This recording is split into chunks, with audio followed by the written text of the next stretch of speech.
त्रिदलं त्रिगुणाकारं त्रिनेत्रं च त्रियायुधं त्रिजन्म पापसंहारम् एकबिल्वं शिवार्पणम् त्रिशाखैः बिल्वपत्रैश्च अच्छिद्रैः कोमलैः शुभैः तव पूजां करिष्यामि एकबिल्वं शिवार्पणम् कोटिकन्या महादानं तिलपर्वतकोटयः काञ्चनं शैलदानेन एकबिल्वं शिवार्पणम् काशीक्षेत्रनिवासं च कालभैरवदर्शनम् प्रयागे माधवं दृष्ट्वा एकबिल्वं शिवार्पणम्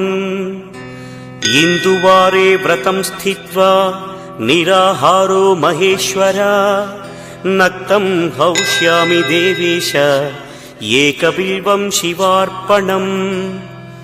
रामलिङ्गप्रतिष्ठा च वैवाहिककृतं तथा तटाकादि च सन्तानम् एकबिल्वं शिवार्पणम् अखण्डबिल्वपत्रं च आयुतं शिवपूजनम् कृतं नाम सहस्रेण एकबिल्वं शिवार्पणम् उमया सह देवेश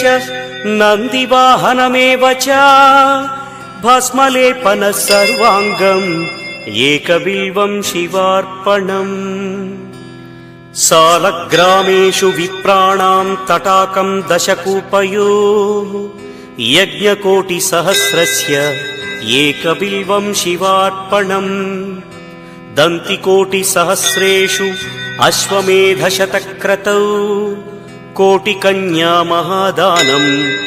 एकबिल्वं शिवार्पणम् बिल्वानां दर्शनं पुण्यं स्पर्शनं पापनाशनम् अघोरपापसंहारम् एकबिल्वं शिवार्पणम् सहस्रवेदपाठेषु ब्रह्मस्थापनमुच्यते अनेकव्रतकोटीनाम् एकबिल्वं शिवार्पणम् अन्नदानसहस्रेषु सहस्रोपनयनं तथा